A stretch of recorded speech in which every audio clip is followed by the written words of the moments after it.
motivó.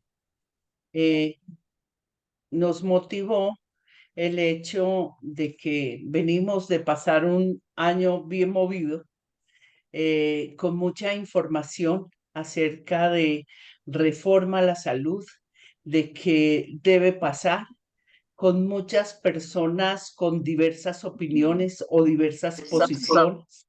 Hay quienes están a favor y hay quienes están en contra de las propuestas que cursan en el Congreso, pero nosotros queremos, y atendiendo la solicitud de muchos pacientes, tener ese espacio para que resuelvan dudas, para que también sepan qué está pasando y qué puede llegar a pasar. A todos nos interesa lo que pase con el sistema de salud. Los pacientes de enfermedades huérfanas son asiduos usuarios de un sistema que en algunas ocasiones los trata bien, que en otras ocasiones no tan bien, y quizás eso nos hace pensar qué posición vamos a tomar. Pero nos parece importante contar con un experto que ha trabajado con pacientes por muchos años, que es muy juicioso, estudioso y muy profesional con lo que en generar esos conceptos y ese análisis en torno a lo que está pasando. Y es por eso que hoy nos acompaña Gustavo Campillo. Él es el líder o director de la Fundación Raza. Es un líder muy reconocido en el tema de advocacy o de defensa de los pacientes, y por eso está hoy aquí con nosotros hablando de este tema que tanto él ha analizado. Eh, Reglas del juego. Vamos a escuchar juiciosos, vamos a mantener nuestros micrófonos apagados, pero si tenemos posibilidad de intervenir o de preguntar, y lo pueden hacer de dos formas. Una, levantando la mano mediante la misma aplicación de Zoom, o colocar sus preguntas en el chat. Él ya nos comentó que estaba dispuesto a ir contestando las inquietudes que se vayan presentando, y pues bueno, espero que sean muy participativos, que quedemos con un panorama claro, porque de verdad que venimos de un año de muchísima incertidumbre. Gustavo, muchas gracias por estar hoy con nosotros. Muchas gracias por darnos la mano a todos en este tema de reforma a la salud. Ojalá podamos tener una comprensión más allá de ese bombardeo de información que nos ha llegado en el último año. Bienvenido y adelante, te doy la palabra. Pues Victoria, un gusto saludarte como siempre. Muchas gracias a ti, muchas gracias a tu equipo de Acapel por invitarnos. Ya alguien tiene el micrófono abierto, tal vez los administradores puedan ayudarnos a cerrar esos micrófonos. Yo quiero empezar antes de que rodemos las diapositivas, tal vez haciendo algunas consideraciones de orden personal. El planteamiento o los planteamientos que yo pueda hacer no tienen ninguna intencionalidad ideológica.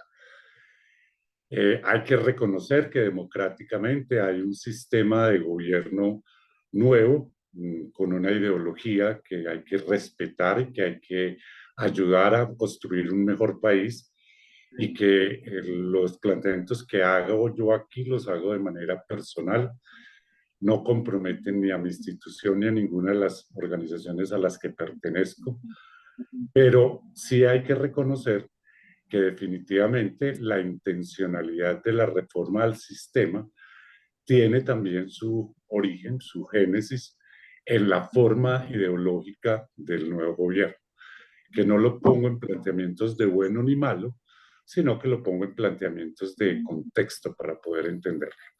Entonces, mi posición no tiene ideología, es un análisis de los beneficios o los riesgos que pueda acarrearnos la reforma como la viene planteando el gobierno nacional.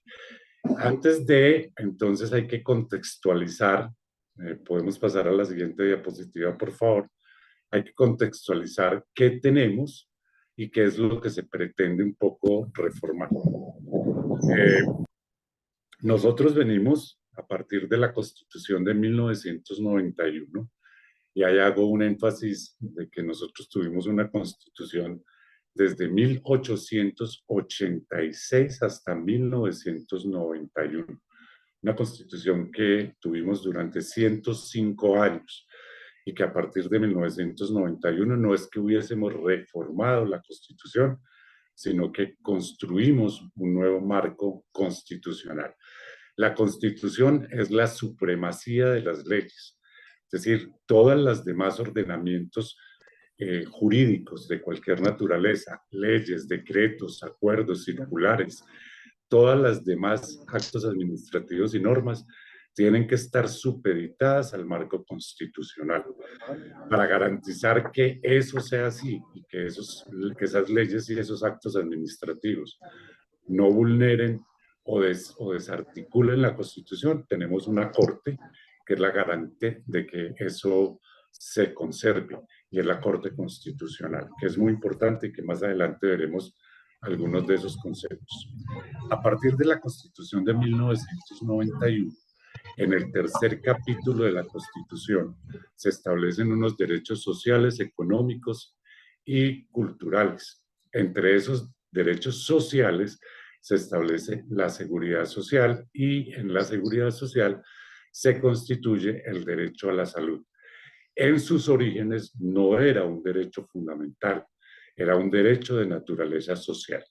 A partir del año 2008, por jurisprudencia de la Corte Constitucional, a través de la sentencia T760, pues se eleva el rango de derecho fundamental a toda la población habitante del país, no colombiana, sino habitante del país.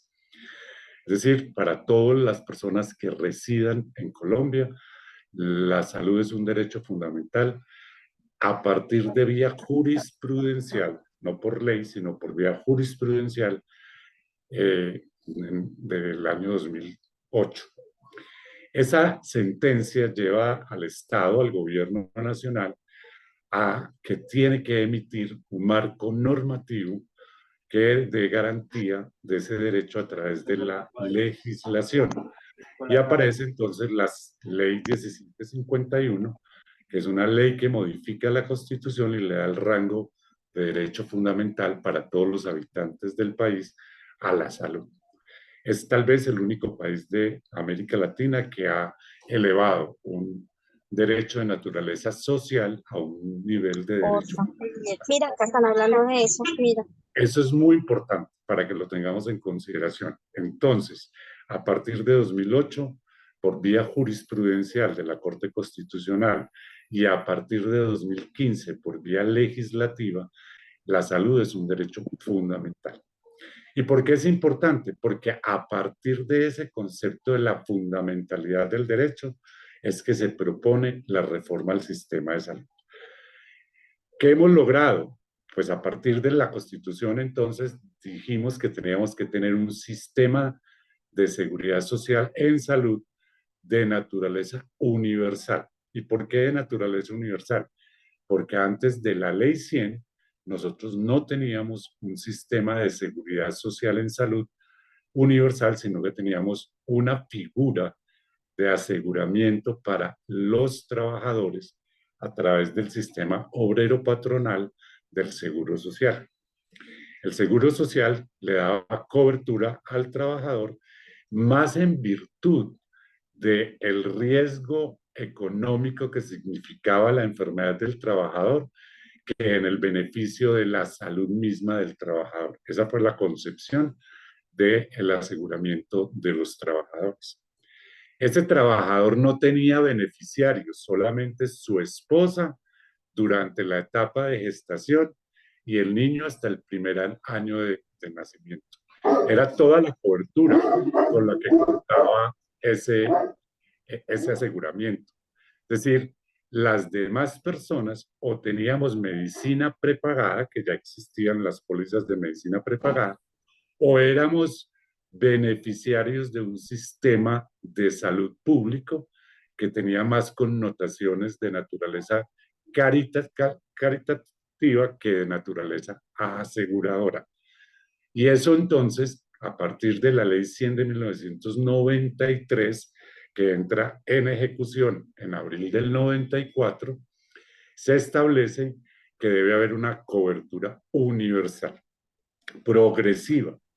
Y esa cobertura universal entonces arranca con específicamente dos niveles de aseguramiento, el régimen contributivo y el régimen subsidiado, y habían otros regímenes que no fueron afectados con la ley 100, que son los regímenes especiales, que eran los de los educadores, el Congreso de la República, la rama judicial, los de comunicaciones, etcétera, etcétera. Pero en términos generales, la ley 100 entonces establece dos formas de aseguramiento a través del sistema que son el régimen contributivo y el régimen subsidiado. El régimen contributivo es aquel a través del cual los individuos se afilian con aportes derivados de sus ingresos laborales, ocupacionales, bien sea por las diferentes formas de contratación o bien sea por actividades económicas que les producen beneficios económicos o beneficios de recursos financieros que les da capacidad de aporte al sistema de salud. Y la población del régimen no contributivo, sino del régimen subsidiado, simplemente se benefician del sistema en virtud de la universalidad. En el año 93, la cobertura entonces, cuando arranca la ley 100, de la afiliación al sistema de salud, era de aproximadamente el 20% de la población colombiana a partir del Seguro Social. Fuimos incrementando esa cobertura y a la fecha tenemos alrededor del 98% de la población afiliada al sistema a través de una EPS contributiva o de una EPS subsidiada o a través de alguno de los regímenes especiales.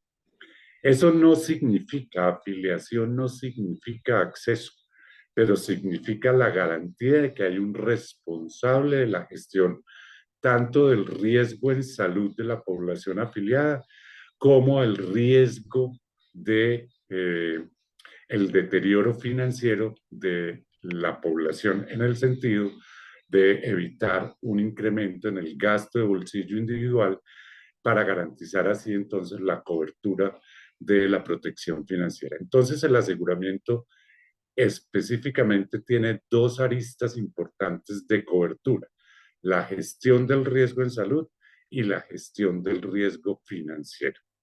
Eso se hace a través de una financiación que es obtenida en unas partes, una parte muy importante, cerca de la mitad, cerca del 46%, es obtenida a través de las contribuciones de los trabajadores y de los rentistas de capital que son aportantes al sistema de salud, y lo otro a través de fuentes de impuestos o de fuentes tributarias que el gobierno establece para la financiación del sistema de salud con destinación específica. A manera de ejemplo, el impuesto al tabaco, el impuesto al alcohol, el impuesto a los juegos de azar tienen destinación específica para financiar el sistema de salud. Entonces, el sistema de salud tiene una financiación a partir de la contribución de los trabajadores y de los rentistas de capital, y la otra a través de tributos, de impuestos. Y eso es muy importante porque siempre nos hicieron creer o siempre hicimos creer que la población del régimen subsidiado era menormente beneficiaria del sistema de salud en virtud de que no aportaban al sistema. Y eso es absolutamente falso, porque igualmente aportan a través de los impuestos. Es decir, a pesar de que es un derecho fundamental y que es un derecho universal, no es que sea un derecho gratuito, es un derecho que se aporta o que se subsidia o se financia con recursos, bien sea de la contribución obrero-patronal o bien sea de la tributación o de los impuestos que se le aplican a los ciudadanos. En esa medida, entonces, debe haber un sentido de apropiación y de pertenencia del sistema. Y en eso hago mucho énfasis porque una de las grandes dificultades que se tienen en la implementación de las políticas públicas del sistema de salud es la apatía ciudadana en relación a la apropiación del sistema de salud. Muchos de nosotros ni siquiera pertenecemos a la asociación de usuarios del prestador de servicios de la clínica o de la IPS, donde nos prestan los servicios básicos de atención. Muchos de nosotros ni siquiera hacemos parte de la asociación de usuarios de la EPS en la que estamos afiliados. Y esos son espacios de participación ciudadana donde se construyen las necesidades y se resuelven las necesidades de las poblaciones en el sistema de salud.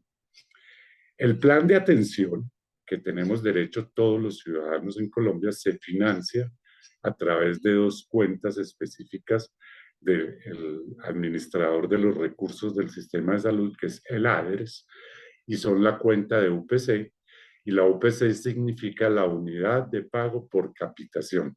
Capita es cabeza, es decir, es el valor que se paga a un asegurador por cada uno de los individuos que tiene asegurados.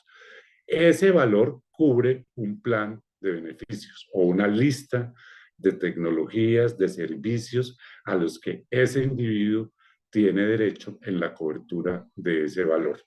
Eso es lo que conocemos como el POS, o que hemos venido conociendo toda la vida como el Plan Obligatorio de Salud.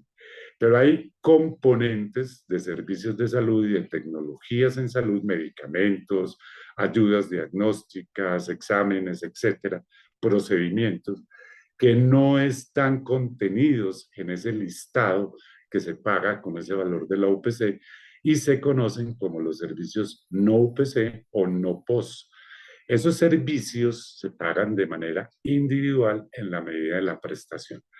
El paquete completo de beneficios al que usted tiene derecho se llama lo contenido en la UPC o el POS, y los servicios que usted requiera que no estén en ese plan se financian con una cuenta diferente que es lo no contenido en la UPC.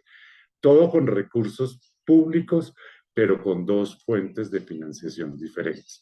¿Por qué? Porque la dimensión epidemiológica del país permite decir que unos grupos poblacionales requieren unas tecnologías en salud que se pueden entonces meter en una bolsa y ofrecer como parte del aseguramiento, pero que en general hay la población que no necesita, sino específicamente unos servicios, y que por lo tanto es mejor pagarlos de manera individualizada y no meterlos en la bolsa completa.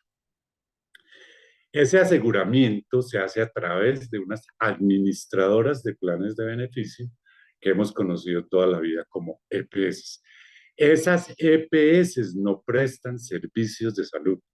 Las EPS aseguran y establecen una red de prestadores de servicios de salud. Laboratorios, clínicas, hospitales, farmacias o dispensadores de medicamentos conforman una red, y esa red es la que, a través de un pago o de unos pagos que hacen las EPS, las que al final nos prestan el servicio de salud. Y eso es muy importante que lo tengamos claro como concepto, porque es una de las grandes modificaciones que tiene la reforma al sistema de salud. Es decir, hoy lo que tenemos es una entidad que gestiona a través de una red de prestadores de servicios de salud la integralidad de las necesidades que yo tenga en referencia al tema de mi condición de salud o de mis necesidades de salud. Hay unos elementos muy interesantes que hemos venido logrando a través de la evolución del sistema, y es la integralidad de la atención a través de redes integrales e integradas de servicios de salud que se conocen como las RIES, para las patologías crónicas, es decir, diabetes, hipertensión, etcétera, y para las enfermedades huérfanas y para las enfermedades definidas como de alto costo. Esa integralidad de la atención es un valor agregado que hemos venido obteniendo a través del desarrollo del sistema de salud, que ha demostrado no solamente resultados en términos de mejoras en las condiciones de salud de las personas, sino que a su vez también ha mejorado o ha permitido evidenciar mejoras en el uso adecuado de los recursos del sistema para tener una mejor distribución de esos recursos de acuerdo a las necesidades. Y es que esos recursos son recursos finitos, es decir, la plata tiene unos límites. Hay un presupuesto nacional para todos los años que se distribuye en toda la población a partir del aseguramiento. Son recursos finitos, pero las coberturas, de acuerdo a la jurisprudencia y a la ley estatutaria en salud, es según necesidades. Eso se podría interpretar como que la plata es limitada, pero las necesidades de la población pueden llegar a ser ilimitadas. A partir de la ley estatutaria, Colombia solo tiene 5 exclusiones o limitaciones para garantizar el acceso a lo que la persona necesite. Es que no tenga un registro sanitario en el país, que no tenga una evidencia científica, que sea suntuario o estético, que no se preste en el país, y se me va una de ellas, pero a pesar de que está explícito en la ley 1751, a pesar de que claramente se definen esas exclusiones del plan de beneficios, la Corte Constitucional, en la jurisprudencia que le da vía libre a la ley estatutaria de control constitucional, la sentencia 303 de 2016, establece que esas exclusiones de los servicios de salud son válidas, son constitucionales, siempre y cuando no pongan en riesgo la vida o la integridad física de las personas. Y además, la ley estatutaria, claramente en ese artículo 15 de las exclusiones, tiene un parágrafo específico para las enfermedades huérfanas que dice que estas enfermedades no estarán sujetas a las exclusiones. Es decir, enfermedades huérfanas raras o poco frecuentes no tienen ningún tipo de limitación para el acceso a los servicios de salud según las necesidades de cada una de las personas que padezcan o que vivan con una condición de enfermedad huérfana. Por lo tanto, tenemos un sistema de salud que ha venido evolucionando desde 1994, que arrancamos con una cobertura de afiliación del 98%, perdón, del 20%, y que hoy la tenemos al 98%, que tenemos unos planes de atención que nos dan la cobertura según las necesidades de los individuos y de las poblaciones, que eso se gestiona a través de una entidad que es aseguradora que debe garantizar la red integrada, la red de prestación de servicios, que para patologías específicas esa red debe ser integrada e integral, y que tenemos una limitante con relación a la demanda de servicios referenciada con los recursos económicos del sistema. Siguiente, por favor.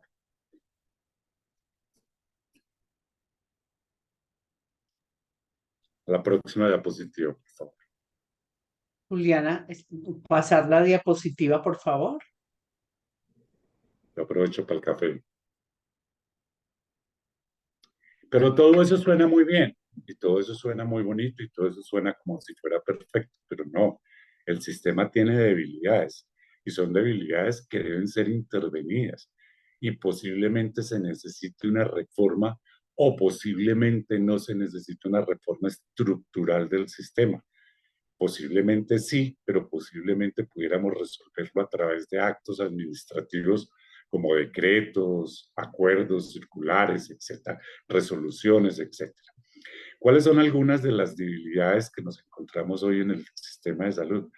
La demora en el servicio de autorizaciones. Bueno, a mí se me pasó una, creo que es tal vez una de las más importantes, es uno de los argumentos más de mayor peso para la discusión de la reforma, y es el acceso de poblaciones que se encuentran en zonas alejadas o dispersas, especialmente para las patologías de alto costo, crónicas y enfermedades huérfanas, que la prestación de los servicios se encuentra concentrada en las ciudades capitales. Y eso hace que estas poblaciones tengan muchas dificultades para poder acceder a los servicios de salud. Esa tal vez es una de las grandes ventajas o beneficios que pudiera traer una reforma al sistema de salud. Pero la forma en cómo se está planteando puede ser no la más adecuada. Ya lo veremos más adelante. Entonces, algunas debilidades del sistema actual. La demora en el servicio de autorizaciones.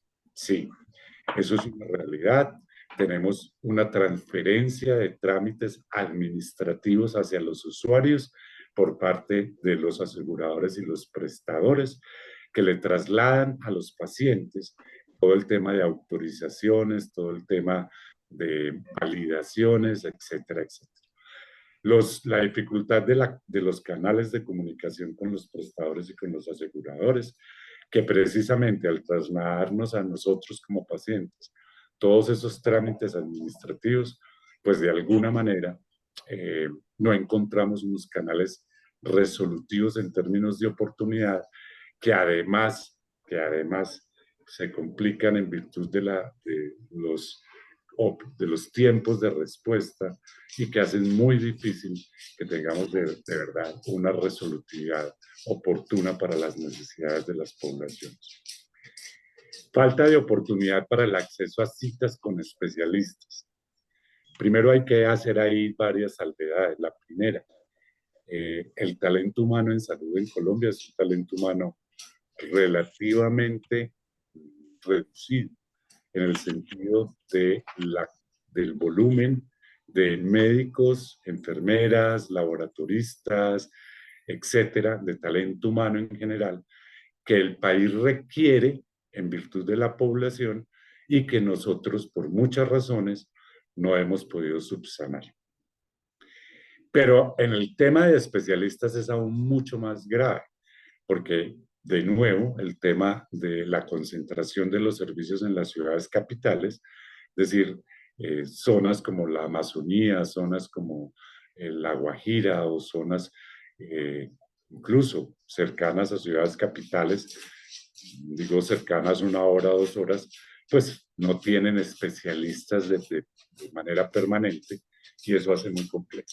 El tema de especialistas está atravesado por la academia. En la academia hay mucha dificultad para abrir cupos de formación de médicos especialistas y el tema de especialistas está atravesado también por las sociedades médicas que no permiten que el ingreso de mayor volumen de aspirantes a Escuchan especialistas un ruido raro. se produzcan. Sí, tengo 3 perros y yo vivo en la finca, entonces hacen mucho ruido. Me tendrán que disculpar. Falta bueno, el tema de especialistas entonces se hace muy complejo, pero hay que mirar y compararnos con otras regiones del mundo, donde se supone que los modelos de sistemas de salud son más avanzados o de mejor calidad que el colombiano. Y, por ejemplo, Canadá tiene listas de espera, perdón, para acceso a servicios de especialistas hasta de 24 meses. Inglaterra, que es considerado uno de los países con el mejor sistema de salud del mundo, hoy tiene citas con especialistas a 18 meses. España tiene listas de espera para especialistas a 12 y 16 meses. Es decir, que técnicamente, a pesar de la deficiencia del talento humano en salud en Colombia, de alguna manera, el tema de las citas con especialistas resulta siendo pues mucho más ágil y mucho más oportuna que en muchos otros países supuestamente con mejores sistemas de salud que el colombiano. Sin embargo, a través de mecanismos como la acción de tutela, pues de alguna manera la ciudadanía ha ido presionando la lista o saltándose la lista para poder tener mayor oportunidad en la prestación del servicio. Demora en la realización de procedimientos igual, es decir, también el tema de oportunidad y derivado también de la concentración de los prestadores de servicios de alta complejidad en las ciudades capitales. Además, me vuelvo un poco con respecto al tema de los especialistas, el marco normativo colombiano ha generado una dinámica de falta de resolutividad con el talento humano en salud de niveles básicos. Me explico, el médico general, a pesar de tener la idoneidad, la capacidad técnica, la formación académica, el conocimiento científico, para resolver muchísimas de las necesidades de la población. El sistema mismo no se lo permite por el marco normativo.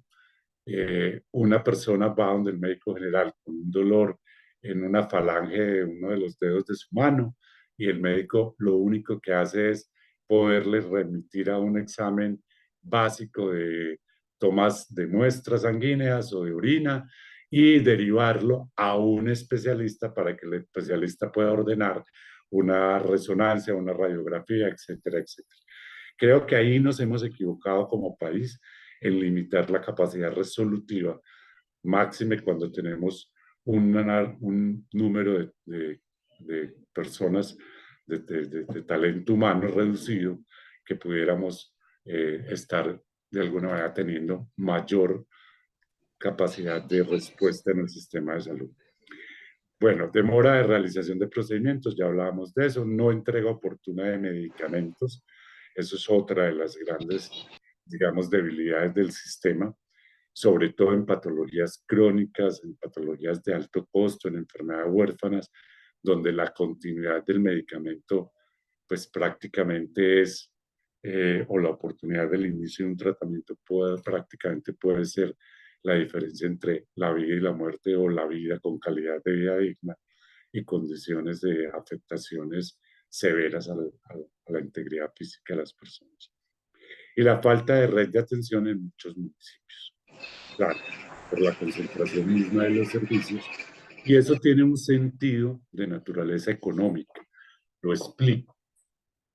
Si nosotros tenemos una institución para atender, no sé, cáncer en un municipio, voy a poner 2 o 3 municipios de ciudades cercanas a las capitales principales, digamos, tenemos un prestador de servicios en, en Soacha, bueno, Soacha ya es Bogotá prácticamente, pero digamos un poco más en en Usme, para la prestación del servicio de oncología, ¿cuántos pacientes oncológicos pudiera haber en esa zona cercana a Usme? Digamos 200, 300. ¿Cuál es el costo de atender 200 o 300 pacientes comparado con el costo de atender 2.000 o 3.000 pacientes concentrados en Bogotá? Eso técnicamente se llaman silos y hay 2 formas del abordaje de esos aglomerados poblacionales, que son los silos territoriales, es decir, definir por territorios la atención en salud y es concentrar esos servicios, y los silos poblacionales, que es dejar las poblaciones en sus lugares de ubicación, de residencia, y crear ahí capacidades resolutivas. ¿Quién tendrá mayor conocimiento, experticia, mejor evidencia científica? ¿Quién atiende los 300 pacientes de oncología o quien atiende los 3.000 pacientes de oncología? Desde mi perspectiva personal, obviamente tendrá mejor capacidad resolutiva, mejor experticia, mejor evidencia quien atienda 3.000 pacientes que quien atienda 300. Y si eso lo llevamos a patologías con menos frecuencias de prevalencia, o sea, menos frecuencias de diagnóstico de esa condición de salud, pues obviamente el riesgo será mucho mayor en resolutividad técnico y científica. Pero además también en el incremento de los costos prestacionales de los servicios de salud. Entonces hay que tener mucho cuidado, porque no significa que tener cercano al lugar de residencia los servicios de salud en todos los niveles de complejidad que se requiera, significa que vayamos a tener mayor calidad de la atención. Pudiera ser todo lo contrario, es uno de los grandes riesgos que pudiéramos estar perdiendo con la reforma al sistema de salud. ¿Qué tenemos que resolver? El acceso.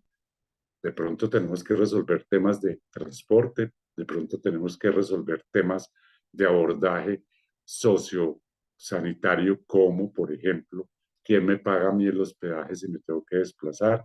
¿Quién se va a quedar con mis hijos menores si yo soy madre cabeza de familia y me tengo que desplazar para la atención en salud? ¿Quién se va a quedar con mis hijos menores? ¿Cómo hago la resolutividad de ese tipo de cosas? Hoy, Muchas de esas cosas se las trasladamos al sistema de salud. Me explico. Le ponemos una tutela a la EPS para que me transporte, me pague el hospedaje y la alimentación para la prestación del servicio. Si bien la Corte Constitucional ha dicho que para garantizar el acceso, aunque ese tipo de servicios no sean servicios de salud, para poder garantizar el acceso a los servicios de salud deben ser financiados por esas EPS, por esos aseguradores.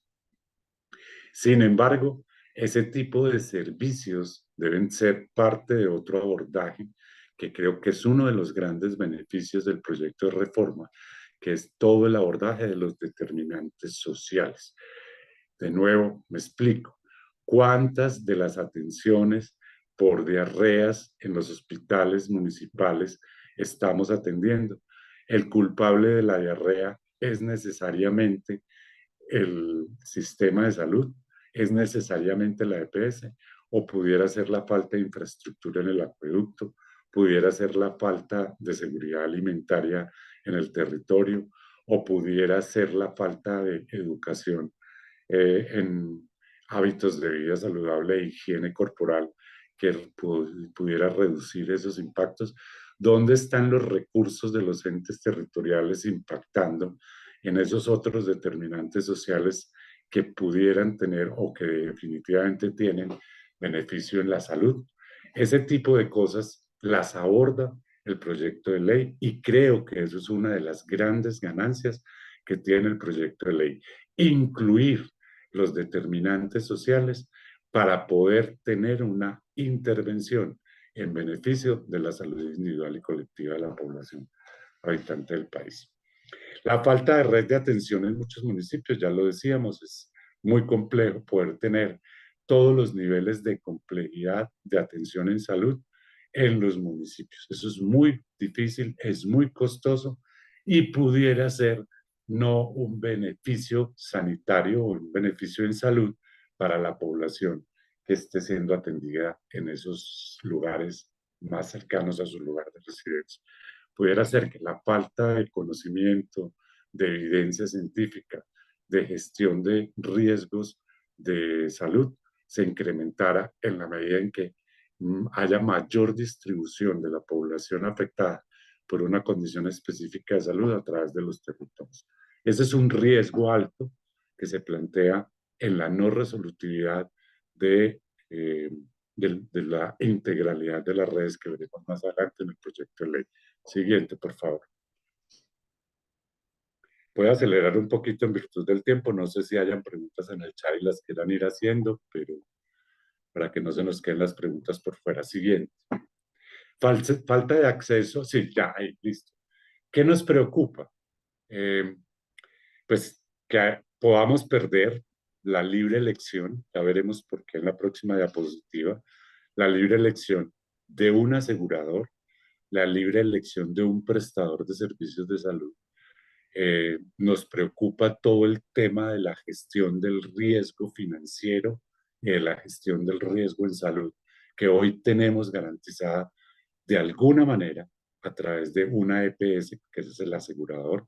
Nos preocupa enormemente la sostenibilidad financiera del modelo de salud que está planteándose en el proyecto de ley, y en eso voy a hacer un poco más de profundización, porque de acuerdo a los planteamientos del proyecto de ley, partiendo de la base de que la salud es un derecho fundamental y Buenas tardes.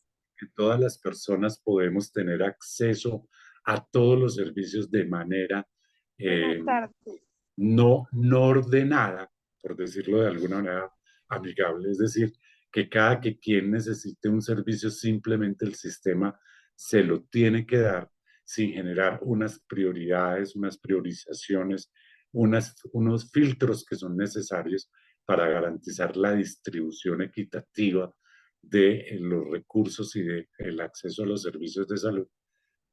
Esa financiación, porque ya vimos que son recursos finitos, que la plata tiene un límite, nos preocupa que pudiera tener dos riesgos básicos. El primero de ellos es que los recursos se agoten en el transcurso del periodo del año.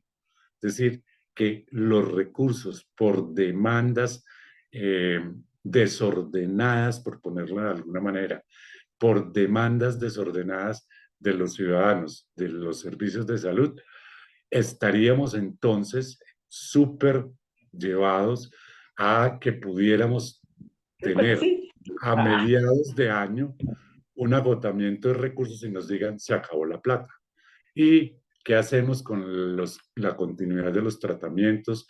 ¿Qué hacemos con las demandas de los recién diagnosticados?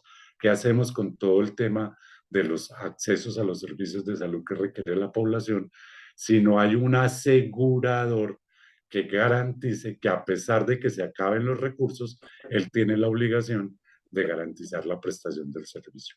El Estado no va a asumir funciones de aseguramiento. En los discursos del ministro, de la ministra anterior, de algunos funcionarios públicos, de algunos congresistas, nos dicen, es que el Estado va a ser el asegurador. El Estado no puede asumir funciones de aseguramiento porque no va a haber una prima de valor de aseguramiento por población.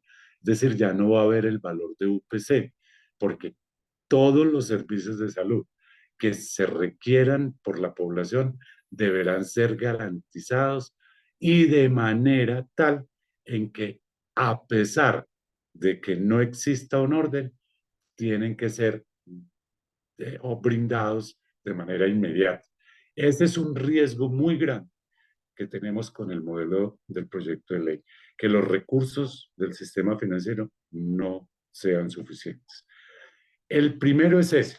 Y el segundo es que la financiación del sistema, tal como está planteada en el modelo del proyecto de ley, no garantiza la sostenibilidad financiera del sistema. Tiene dos elementos muy interesantes del financiamiento del sistema de salud, el proyecto de ley. El primero, los giros directos, es decir, que el Estado no pasaría los recursos a una EPS para que la EPS le pague a un hospital o a una clínica, sino que el Estado le giraría de manera directa al hospital y a la clínica.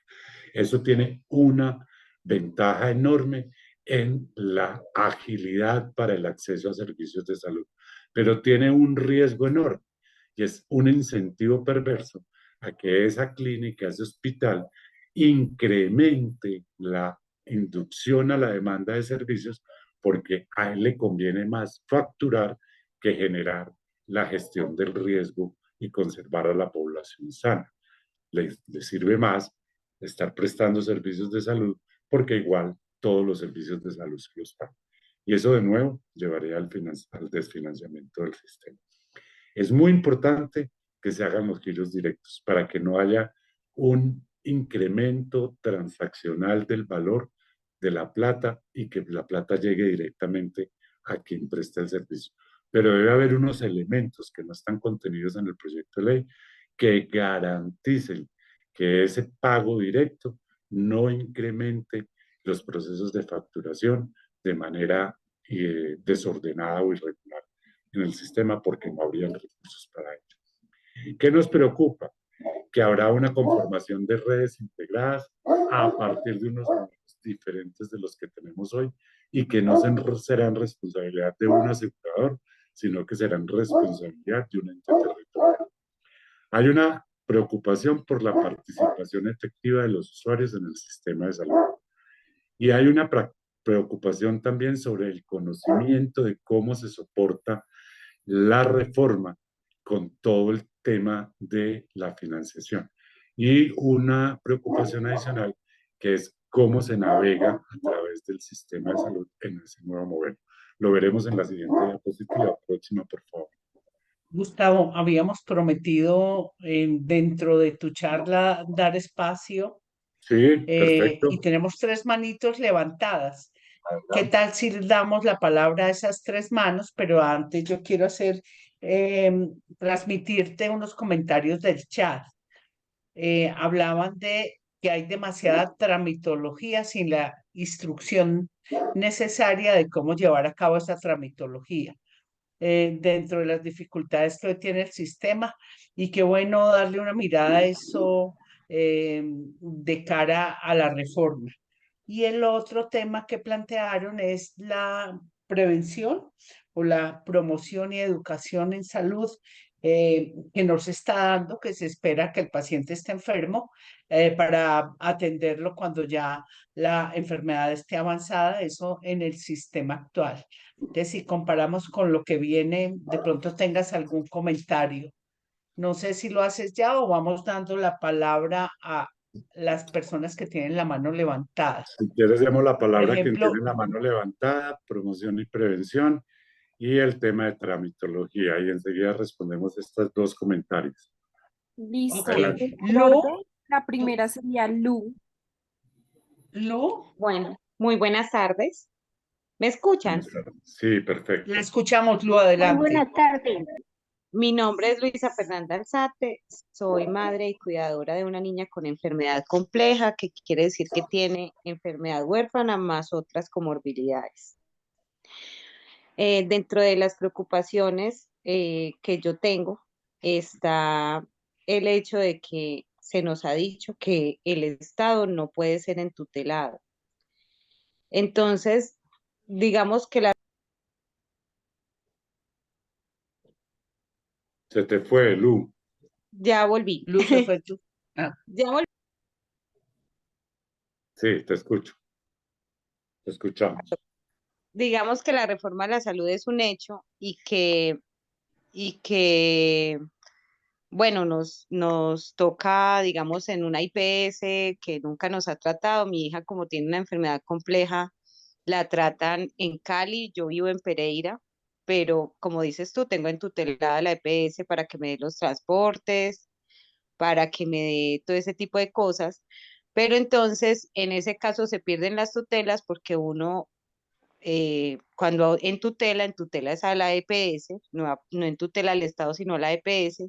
Entonces, en ese caso, ¿a quién le pelearíamos nosotros el servicio en caso de requerir la continuidad del tratamiento? ¿Esto será posible o se nos será negado? Gracias, Luisa Fernanda. Escuchemos las otras preguntas y yo te respondo. bueno, Listo. Claudia, adelante. Claudia Seltzer está con la manito levantada.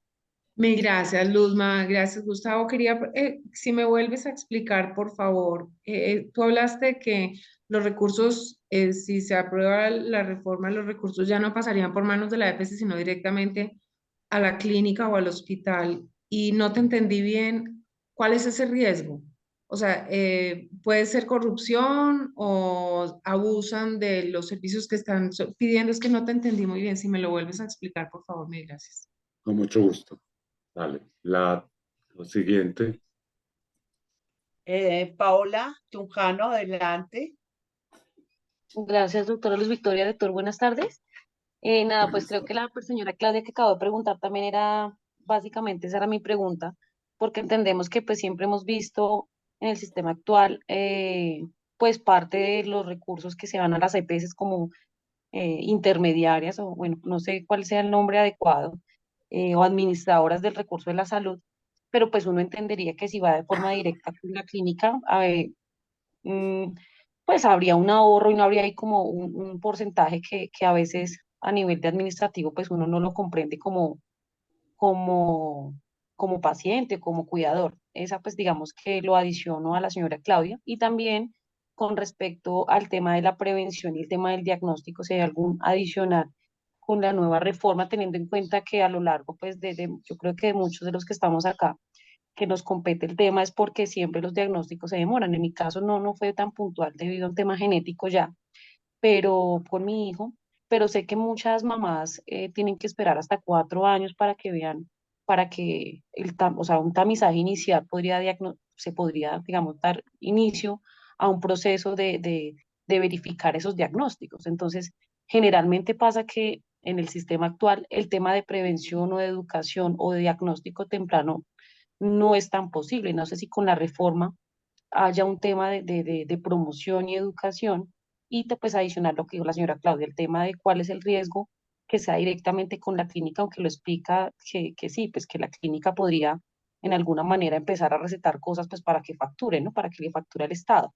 Y si dentro de esa reforma nueva hay algún tipo de tiempos de pago, porque digamos que no sé actualmente con la EPS si es a 30, 60, 90 días, 180 días, ahorita con la reforma a qué tiempo se harían esos tipos de pagos, porque pues a veces pasaba con algunas EPS que por temas de pagos con las IPS no prestaban los servicios de salud. Entonces no sé si con la nueva reforma también está contemplado o todavía pues hay vacíos o hay digamos, cuestiones sobre qué tiempos van a pagar también esos servicios y si va a haber un techo también con los pacientes que ya tienen un diagnóstico con enfermedad huérfana. Muchas gracias. Muy bien, Vamos vamos con a la ver. última, Gus, si te parece. Sí, dale. La última que sea la mano levantada de que dice iPhone de José. Mira, Ian, hoy en día con el sistema actual, con el tema de las autorizaciones y demás, cuando iban en las instituciones prestadoras de salud, son en parte auditadas o supervisadas por la EPS. Con el nuevo sistema de la reforma que está planteando el gobierno, ¿cómo funcionaría este tema? Ya que ya no habrían autorizaciones y o lo que viene ahorita nuevo que está planteando es positivo o negativo. Muy bien. Bueno, ahora sí, adelante, Gustavo. Perfecto. Entonces, arranquemos con los del chat. Promoción y prevención. Importante reconocer que en el modelo actual tenemos dos figuras de financiación de la promoción y la prevención, la individual y la colectiva. La individual a través de las EPS en el aseguramiento, que de alguna manera ha sido una de las grandes fallas del sistema, que no hay una búsqueda activa ni unas gestiones tempranas de los riesgos poblacionales, de los riesgos individuales de las poblaciones aseguradas. Es decir, no se hacen tamizajes, como bien decía Claudia, o como bien decía Paola, no se hacen búsquedas de acuerdo a perfiles epidemiológicos, etcétera, etcétera.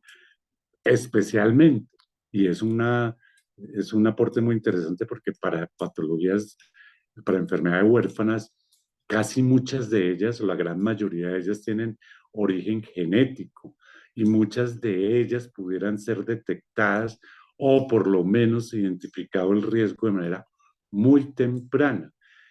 No solamente para las personas que lo pudieran llegar a tener, sino para que a través del manejo genético, pues pudieran nacer personas sin la condición de afectación en salud de este tipo de enfermedades o de patologías.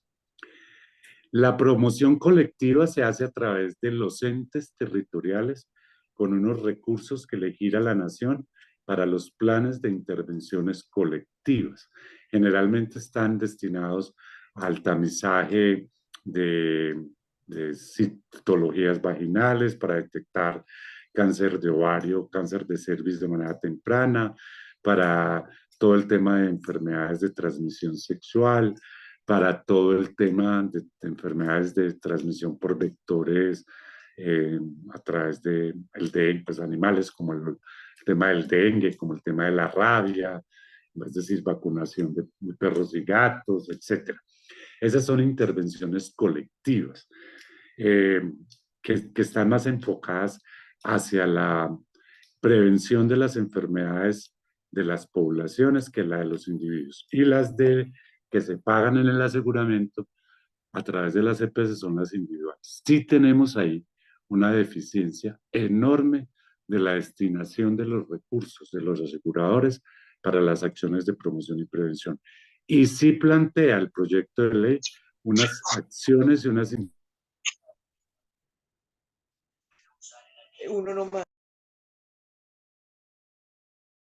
Gustavo, se silenció tu micrófono. ¿Desde hace cuánto? ¿Desde cuándo no me escuchan? Como unas 10 palabras. Ok, entonces los modelos, la prevención individual y la prevención colectiva, la colectiva, los recursos los reciben los municipios para que los municipios sean quienes tengan la obligación de hacer las las gestiones de conservar la salud de la población, generalmente a través de tamizajes de cervix o de tamizajes de citología para cáncer de cervix y cuello uterino, tamizajes en VIH y otras infecciones de transmisión sexual, sífilis congénita, etcétera. Tamizajes relacionados con, digamos, acciones de evitar epidemias o endemias por transmisiones de animales como el dengue o como la rabia, entonces la vacunación, etcétera, etcétera. Esas son acciones de intervención colectiva. Pero las EPS también tienen un recurso para las intervenciones individuales y ahí es donde tenemos una gran deficiencia en que las aseguradoras, las EPS, no han destinado los recursos o no destinan los recursos para hacer búsqueda activa de variables de riesgo en los individuos, tales como condiciones genéticas, tales como antecedentes familiares, es decir, si en una familia 3 personas han muerto de cáncer de mama, pues debiera de haber un tamizaje temprano a las mujeres de ese grupo familiar para poder identificar el riesgo o la enfermedad en estadios muy tempranos y gestionar de mejor manera la condición del individuo. Esa es una de las grandes debilidades del sistema actual. El modelo, el proyecto de ley plantea un modelo de medicina preventiva y predictiva que es muy interesante, que también entonces estaría a cargo de los entes territoriales a través de los hospitales públicos o de los centros de atención primaria en salud, y que entonces haría búsqueda activa, pero de nuevo, no nos ganamos nada, y es una de las condiciones necesarias para hacer, digamos, prevención en salud, si no abordamos los determinantes sociales. No nos ganamos nada con atender la desnutrición si no impactamos la seguridad alimentaria. No nos ganamos nada en atender las diarreas crónicas si no intervenimos los acueductos, etcétera. No nos ganamos nada en salud mental si no hacemos intervenciones para evitar, por ejemplo, entre otras razones, la violencia intrafamiliar y el bullying escolar. Esas son acciones de las cuales el sistema de salud no determina recursos a las EPS ni determina recursos a las secretarías de salud, pero sí determina recursos para otras instancias de los municipios, como la Secretaría de Educación, como la Secretaría de Bienestar Social, etcétera, etcétera. Entonces, si bien el proyecto de ley plantea un mecanismo muy interesante del modelo predictivo y preventivo, donde las comunidades mismas hacen abordaje de sus condiciones de riesgo, la implementación se hace un poco compleja en virtud precisamente del abordaje o digamos, del impacto que se pudiera tener sobre los determinantes sociales en salud. Coincido en que las EPS no han hecho la gestión del riesgo en salud desde la atención primaria y que atienden la enfermedad y no las condiciones en salud de la población. Ahí es una de las cosas que pudiéramos mejorar. La pregunta que yo me hago es, ¿para lograr eso necesitamos una reforma o eso se pudiera hacer a través de un acto administrativo como un decreto del ministerio o como una resolución del ministerio? Yo pensaría que más fácil por esa segunda vía. Con respecto a la tramitología, y ahí voy a aprovechar para hacer un jalón de orejas. Desde el año 2007, con la ley 1122, 2007, es decir, ya hace prácticamente 16 años, se estableció que los trámites administrativos no pueden ser trasladados a los usuarios, que son trámites al interior del sistema entre el prestador de los servicios y la EPS, entre el prestador y el asegurador. Nosotros desafortunadamente tenemos un alto nivel de desconocimiento del marco normativo que nos garantiza una eficiencia y una efectividad en el sistema, en el goce efectivo del derecho a la salud al interior del sistema. 16 años con un marco normativo en el cual nosotros si estuviéramos al interior de una asociación de usuarios, pudiéramos estarle preguntando a la clínica, al hospital, a, no sé, a cualquier prestador de servicios, oiga, ¿y yo por qué tengo que ir a autorizar eso si la ley dice claramente? No es una resolución, no es un decretico, es una ley de la República, la ley 1122 de 2007. Sí, recuerden que al final de todas las leyes dice comuníquese y cúmplase. Las leyes no son de cumplimiento optativo, son de obligatorio cumplimiento. 16 años en el cual nosotros ya tenemos garantizado que los trámites administrativos no se nos pueden trasladar a nosotros y todavía lo seguimos haciendo. ¿Qué tanto realmente de conocimiento de los derechos y de empoderamiento tenemos para que eso hubiera cambiado durante tanto tiempo? Es que 16 años son muchos años. Esa tramitología la debieran estar haciendo ellos. Y es una de las, digamos, luchas que venimos haciendo. Luz Victoria hace parte de eso, de esa lucha, de que las EPS pues asuman esa responsabilidad a través de sus redes integrales y integradas y sus redes de prestadores, que esos trámites no sean trasladados a los usuarios. No ha sido fácil, pero nos falta también mayor acompañamiento de la ciudadanía en general para que en lo particular también pues hagan, digamos, una reclamación para que esas situaciones no se presenten. Con respecto a que si el Estado puede ser entutelado o no, el Estado puede ser entutelado, Claudia, puede ser entutelado. De hecho, hay muchísimas tutelas contra gobernadores, contra alcaldes, contra funcionarios públicos. Es decir, el Estado en sí mismo es el responsable de la garantía del goce efectivo del derecho. Él lo que hace es derivar a través de una intermediación, como lo dijo Paola, una intermediación de ese derecho a través de unas EPS, pero el único y el último responsable al final es el Estado. El Estado sí puede ser entutelado, pero también has dicho una cosa muy cierta. Una vez desaparezcan las EPS, el sujeto que fue demandado, que fue entutelado, ya no tiene naturaleza jurídica, ya no tiene existencia. Por lo tanto, al no haber sujeto del derecho, el derecho se pierde. Es decir, que la tutela que tú tienes para el transporte desde Pereira a Cali para la atención de tu hijo, de tu hija, ya tendrás que volverla a poner a la Secretaría de Salud del municipio o al alcalde del municipio donde tú resides. Se pierde la tutela actual, pero no se pierde el derecho a tutelar. Esas son dos cosas diferentes.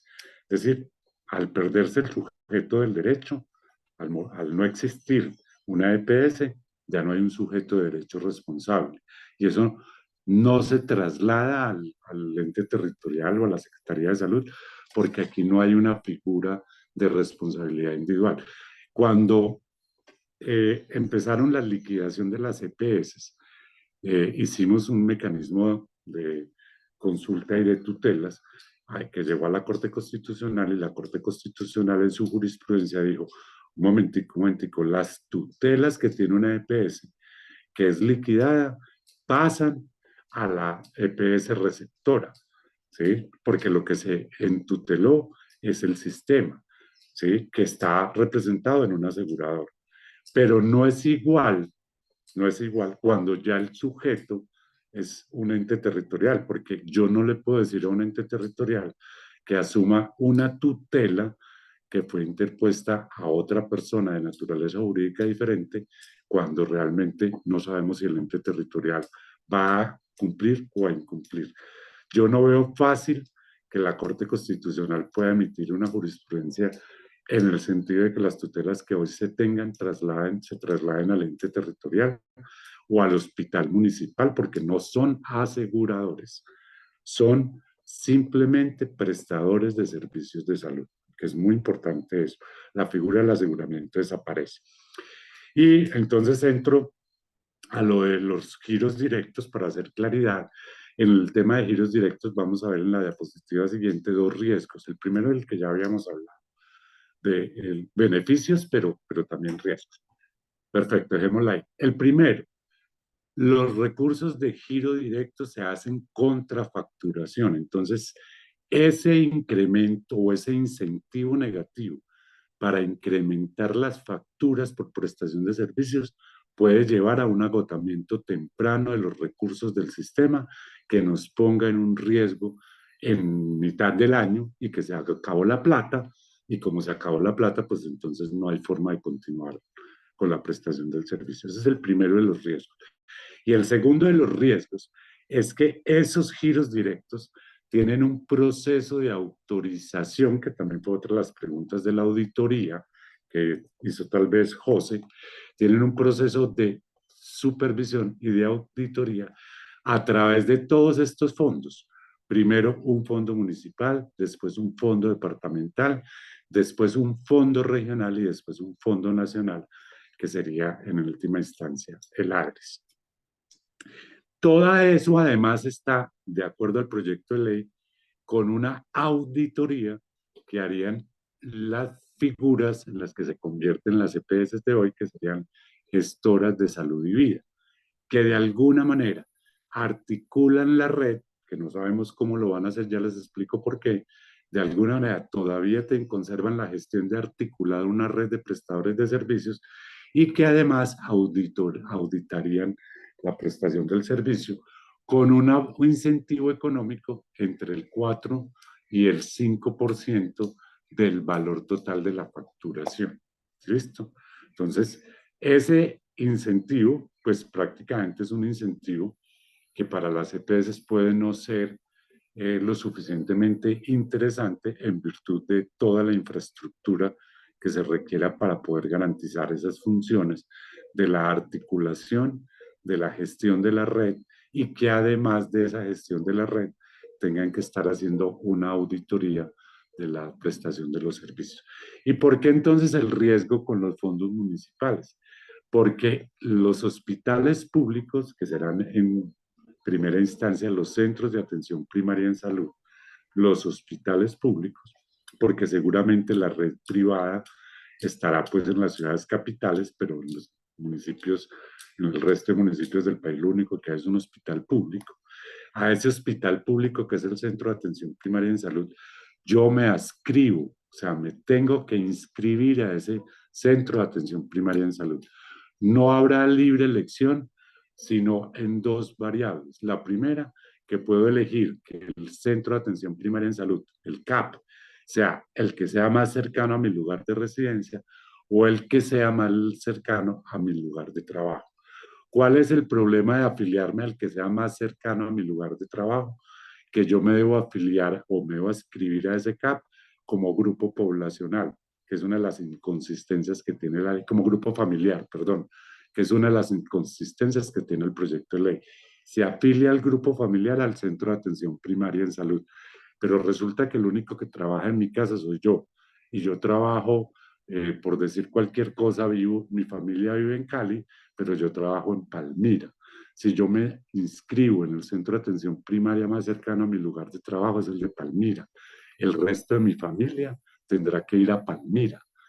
Entonces, realmente la libre elección sí está sujeta al beneficio de poder tener, digamos, la atención más cercana a qué, a mi grupo familiar o a mi concepto individual de que estoy más cerquita al trabajo porque me queda ahí el centro de atención primaria en salud y entonces me atienden más fácil porque estoy cerquita del trabajo. Esa será una de las variables. Todo el mundo se tiene que escribir. Eso no es nuevo. Eso no es nuevo. Hoy en día, cuando usted se afilia a una EPS, la EPS le asigna un prestador primario en salud cercano a su lugar de residencia. Eso no es nuevo. ¿Cuál es la dificultad? La dificultad es que usted pudiera escoger en la EPS hoy un lugar independientemente de si es cerquita a su lugar de residencia, si es cerquita a su lugar de trabajo, etcétera. Usted puede hoy en la EPS entrar a la plataforma de la EPS y escoge su institución primaria en salud, la que usted quiera. Usted verá si quiere pagar 3 pasajes, o usted verá si quiere pagar un solo pasaje, o usted verá si no quiere pagar pasajes.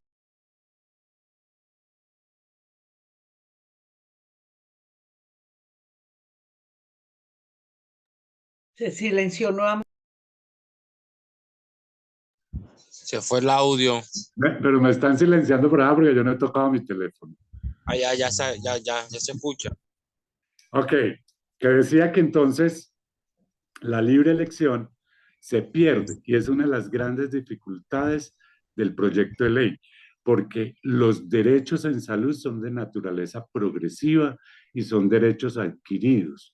Y si usted va a hacer un proyecto, una ley que haga un retroceso en los derechos, esa ley se va a declarar inconstitucional. Y es uno de los riesgos que tiene la ley para que no pase la pérdida de la libre elección, para que no pase el control de la Constitución Nacional, la libre elección. Además, ese fondo municipal le va a hacer una auditoría a la prestación de los servicios de salud del hospital de su municipio, que será el único que hay prestador en el cual tiene que estar inscrita toda la población. Y ese fondo municipal pudiera tener diferencias con el gerente del hospital. No sé si ustedes logran conceptuar que muchos de los gerentes de los hospitales pueden incluso tener mayor poder que el alcalde del municipio. Muchas de las plantas de personal de un hospital pueden ser mayores a las de muchos de los municipios de este país. El poder político que tiene un gerente de un hospital público en muchas oportunidades es mayor incluso al del alcalde municipal. Y esto pudiera dar lugar a que hubiera dificultades en la autorización y en el acceso, lo que significa flujo de caja para el hospital y la garantía de la prestación del servicio, o pudiera dar lugar al contrario, en que hubiera riesgos de opacidad, de pérdida de los recursos por corrupción en los entes territoriales. Porque además no hay un controlador específicamente digamos, de la prestación de los servicios en virtud de la concepción misma del derecho en el proyecto de ley. Es uno de los grandes riesgos que al territorializar la salud, que al volverla netamente pública, los recursos se desvirtúen y puedan quedar en manos de, de, de, de individuos o de corrientes políticas e ideológicas que supediten a los ciudadanos al acceso a los servicios de salud. Tampoco es nuevo, esto tampoco es nuevo, ya tenemos experiencias en el país de la desviación de los recursos. Tuvimos dificultades o hemos tenido dificultades con grupos al margen de la ley que se apropiaron de los recursos de los entes territoriales y que crearon formas de corrupción muy complejas como las famosas carteles del VIH, los famosos carteles de la hemofilia, la plata de los secretarías de salud de muchos de los municipios de las zonas de conflicto manejadas por los paramilitares, por la guerrilla, etc. O sea, el riesgo ya lo hemos vivido. De alguna manera, el recurso a través de la intermediación de las EPS pudiera tener, que también ha tenido corrupción, pudiera tener mucho mejor capacidad de ser controlado en virtud de menos actores que pudieran ser de alguna manera mejor observados y mejor controlados por el sistema, por las estructuras de control del sistema de salud. Los diagnósticos oportunos y las terapias tempranas o las terapias precoces, pues desafortunadamente en enfermedad huérfana los diagnósticos son muy complejos precisamente por eso, porque no hay formación académica, porque como son tan raras, no se piensa en ellas, etcétera, etcétera. El tema de los tamizajes neonatales es un elemento en el que hay que profundizar, tratar de que el sistema de salud, cualquiera que sea el modelo, realmente implemente de manera asertiva para lograr diagnósticos más oportunos. Pero no solamente en enfermedad huérfana, es decir, en patologías de alto costo también hay muchas demoras en diagnósticos, pero no solamente hay demoras en el diagnóstico, también hay demoras entre el periodo del diagnóstico al acceso al tratamiento. En cáncer de mama, por ejemplo, tenemos un promedio de 180 días para el acceso a la cita con médico oncólogo, de la primera cita con médico oncólogo 180 días después del diagnóstico y de alrededor de 230 días para el inicio de la primera quimioterapia. Es decir, no solamente es un tema de diagnóstico, sino que también es un tema de oportunidad en la atención de las personas. Eso no lo resuelve el proyecto de ley. ¿Por qué no lo resuelve? Porque, pues, primero que todo, no tenemos la capacidad resolutiva del talento humano en todos los territorios del país, sigue estando concentrado. Segundo, porque tenemos un número limitado de especialistas para la atención de la población. Y tercero, pues porque hay una intencionalidad también en la contención del gasto de salud por parte de los aseguradores, que tampoco, por lo que digo, se resolverá en el sistema, en el proyecto de ley, porque el proyecto de ley no tiene la capacidad de formar nuevos especialistas, porque el proyecto de ley no tiene la capacidad de construir hospitales de tercer y cuarto nivel de complejidad en los municipios más alejados del país, porque además no es rentable, porque además en el manejo de la salud tampoco es beneficioso para los habitantes. Yo sí preferiría que a mí me atendiera un médico que ha visto 1000 pacientes con cáncer, a que me atendiera un médico que no ve sino 2 pacientes con cáncer cada 6 meses. Sí, el nivel de experticia del de 1000 pudiera ser mucho mejor. ¿Cómo resolvemos el acceso? Eso es otro problema diferente. No sé, creo que las he contestado todas. Aquí tenemos lo que sería los usuarios dentro de la nueva estructura. Está el grupo familiar, que se tiene que adscribir, como lo dijimos, a un centro de atención primaria en salud, que a su vez ese centro de atención primaria en salud debe gestionar la derivación o la remisión del paciente a unos prestadores de mediana complejidad. Esos prestadores de mediana y alta complejidad no los habilita el ente territorial municipal. Hoy en el marco normativo, que tampoco lo modifica la ley, se hace a través del ente territorial departamental. Es decir, Nariño habilita a los prestadores de salud de Nariño. Antioquia, los de Antioquia, Córdoba, los de Córdoba, Guajira, los de Guajira, Amazonas, los de Amazonas.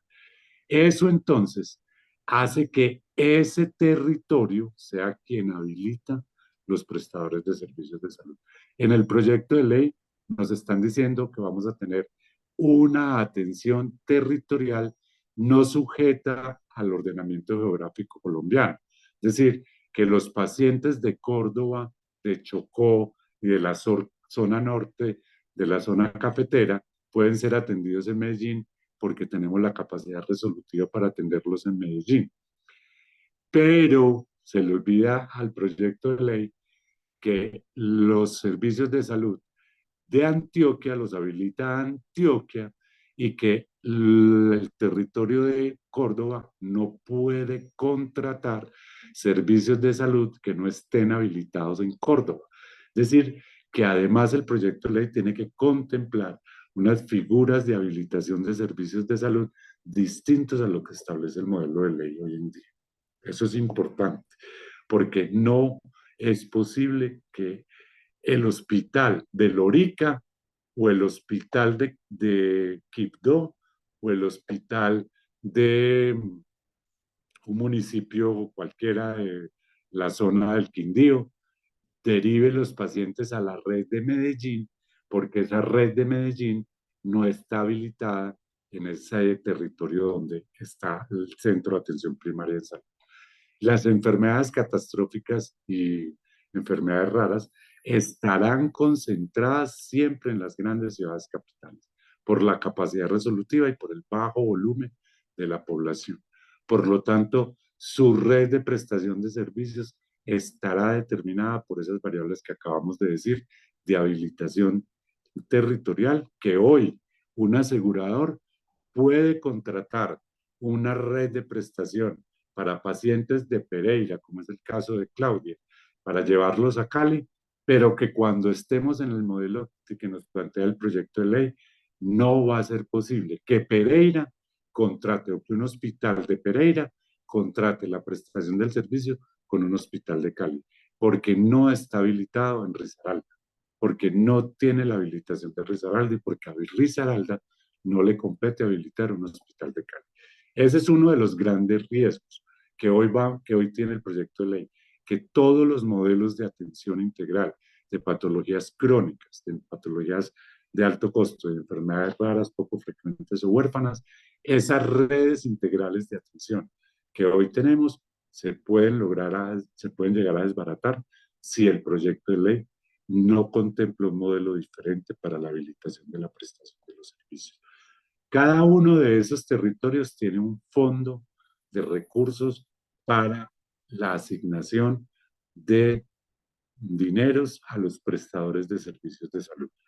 Y son unos fondos que se constituyen a partir de los entes territoriales. Y ahí está el gran riesgo de la corrupción, porque el fondo del municipio, si el alcalde es del Partido Conservador, seguramente se va a conformar con los políticos amigos del alcalde o con los cercanos al alcalde. Pero si el del municipio vecino es del partido de la U y no la va con el del Partido Conservador, posiblemente no habrá la posibilidad de articular las redes prestadoras en los territorios porque tenemos un problema enorme de la composición política, ideológica de los fondos que dependen de los actores políticos de los territorios. Es uno de los grandes riesgos que tiene el proyecto de ley. Yo creo que voy terminando hasta ahí, nos quedaron faltando 2 o 3 diapositivas. Si quieres cerremos con las conclusiones, que están las 2 diapositivas al final, y creo que podemos dejar si hay algunas preguntas para cerrar, porque me da pena con el tiempo de ustedes. Más adelante, más final, ahí. Entonces, conclusiones.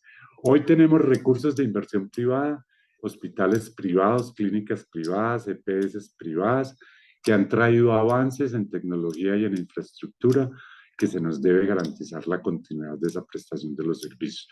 Esa habilitación de prestadores de servicios en el ente territorial pudiera dar lugar también a que el dueño de una clínica sea de ideología política contraria al del alcalde o el gobernador y que no le habiliten los servicios, o que estando habilitados no lo contraten en la red de prestación de servicios.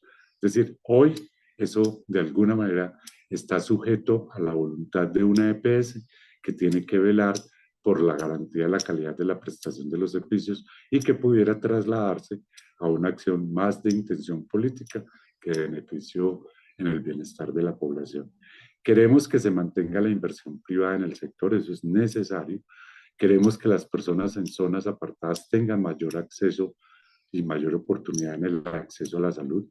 Repensarnos unos modelos de atención de regiones dispersas, por ejemplo, mayor efectividad con el tema de la telemedicina, aunque esa no es una única solución. No queremos correr el riesgo de que nuestros hogares se quiebren como consecuencia de una enfermedad. Si se nos agota el recurso en agosto y estamos en medio de un tratamiento de quimioterapia, la familia va a tener que salir a hipotecar la casa para poder garantizar la terminación del tratamiento. Tenemos una garantía enorme hoy en la protección del gasto de bolsillo. Colombia es uno de los países con el gasto de bolsillo más bajo y ese es uno de los grandes riesgos que tenemos de perder en el modelo que nos están planteando. En otros países las personas tienen que endeudarse para pagar tratamientos, ya lo dijimos. La siguiente para que cerremos y si hay algunas preguntas o observaciones las resolvamos. La siguiente. Queremos ser tenidos en cuenta en las decisiones que impacten el sistema de salud. Todo el tema de participación ciudadana tiene que estar fortalecido, cualquiera que sea el modelo. Queremos sistemas de participación efectivos, no queremos un borrón y cuenta nueva. El sistema en sus 30 años, que parecen mucho, pero 30 años en un sistema de salud realmente es muy poco, ha venido teniendo avances muy grandes y queremos que lo que se ha logrado no se pierda, que además se construya sobre ese fundamento de la progresividad del derecho, es decir, construir sobre lo construido. No queremos perder la libertad de escoger quién nos atiende, quién nos cuida. No es muy clara la ruta del usuario en la nueva estructura del modelo y no podemos quedar en manos de las decisiones y el manejo de alcaldes y gobernadores de turno. Creo que con eso terminamos. Quedo atento a algunos comentarios. Muchísimas gracias por la invitación de nuevo a COPEL, Luz No, Victoria. Gustavo, a ti muchas gracias, pero tenemos levantada con mucha persistencia la mano de Claudia y pues démosle la oportunidad de plantear lo que nos quiera hablar. Por supuesto. Gracias, Gustavo, mil gracias. Muy, muy interesante y muy ilustrativo y pues de cierta manera preocupante todo lo que nos contaste hoy. Yo tengo 4 como reflexiones o preguntas. Si no se pueden responder, pues de pronto quedarían en el aire, que son notas que tomé de lo que estabas diciendo. La primera es, si desaparecen las EPS, entonces, ¿quién tramitaría, por ejemplo, las autorizaciones de las que hablabas en la ley 1122? Entonces, no se recargarían las obligaciones, por ejemplo, a una alcaldía o a una secretaría municipal de salud que ya tiene exceso de trabajo. Entonces, ahora, ¿quién va a hacer esos trámites de esas autorizaciones? O la otra pregunta es, hoy en día, ¿cuál es el incentivo económico de una EPS por facturación? Porque tú hablabas que ahora el incentivo sería entre el 4 y el 5% sobre la facturación, pues con este modelo que estaba proponiendo el gobierno. Mi tercera pregunta o mi planteamiento es que a mí me queda la sensación que en este momento se está enfocando más la reforma en administración de recursos más que en administración de salud. Es como lo que más está importando, que el ente territorial tenga el dinero y depende del ente o sea, de la persona que esté a cargo y del gerente del hospital, si eso va a fluir o no. O sea, es como se están enfocando más en el recurso que realmente en la administración de salud, que es pues el objetivo de todo. Y la última pregunta sería si el paciente tiene que ir a este centro de atención primaria y hay que remitir a ese paciente, ¿a dónde lo van a remitir si es que ya no hay una EPS que esté administrando? ¿A cuál IPS lo puede remitir? ¿Cómo funcionaría eso, Gustavo? Mil gracias de nuevo. A ti, Claudia, muy interesante. Voy a ser muy concreto en las respuestas. La primera, autorizaciones. Como no habría autorizaciones, sino solamente referencia y contrarreferencia, es decir, el hospital, el centro de atención primaria en salud, te remite a un prestador de mayor complejidad, segundo nivel o tercer nivel de complejidad, a través de una remisión, no habría una autorizaciones. La autorización, entre comillas, la tendría que hacer el hospital con ese segundo o tercer nivel de complejidad. No el alcalde, no la Secretaría de Salud, sino el hospital. Referencia y contrarreferencia. Pero eso hoy en día está, porque es que no hay autorizaciones para los usuarios. Eso es igual en la ley 1122 sobre referencias y contrarreferencias. Las autorizaciones son un trámite al interior del sistema que además dice la ley debe ser resuelta en un término no superior a 3 días hábiles, ¿sí? Y en su defecto, si hay alguna, digamos, duda en la prestación del servicio o en la orden para la prestación del servicio, no se puede demorar más de 5 días hábiles. O sea, tenemos eso desde hace 16 años. Entonces, el tema de autorizaciones, creería yo que no es realmente la gran preocupación que deberíamos de tener los usuarios, porque técnicamente hoy no deberíamos de tener autorizaciones gestionadas por nosotros. Las autorizaciones siempre van a tener que existir, porque de alguna manera son la forma como el usuario navega en el sistema. Lo que no puede existir es que sea una carga para el usuario. Eso es lo que no puede existir y que ya lo tenemos en el marco normativo. Si ya lo tenemos en el marco normativo, la pregunta es, ¿una reforma para eso? ¿O eso pudiéramos mirar la forma en que lo podamos realmente llevar a la práctica? O si definitivamente no se puede llevar a la práctica y no funcionará ni con el modelo actual ni con ningún otro modelo. Y entonces, ¿cómo tenemos que resolver el tema? El tema de facturación para las EPS. No. Las EPS hoy en día, pues seguramente me van a matar por lo que voy a decir, pero yo suelo ser muy directo para lo que digo. Las EPS hoy en día no tienen incentivo por facturar. Todo lo contrario, Claudio. Tienen incentivo por no facturar. ¿Por qué? Porque a una EPS le pagamos 1.298.000 pesos por cada uno de sus afiliados para que garantice la atención de todo el año. De todo el año. Si se le acabó la plata en julio, tiene que sacar plata de su bolsillo para poder garantizar la continuidad.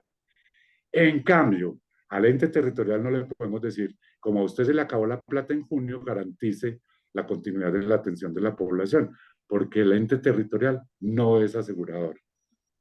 No es asegurador.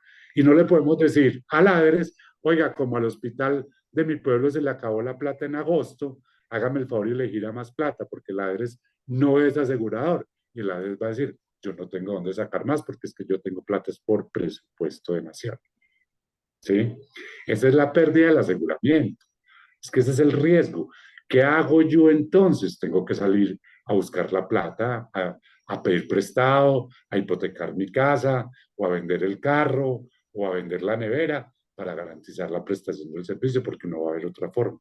Ese es el riesgo del que hablaba. Entonces, a las EPS les conviene es no facturar, ¿sí? Porque tienen un tope de prima, que es la OPC, que es la que le tiene que garantizar la atención en la salud.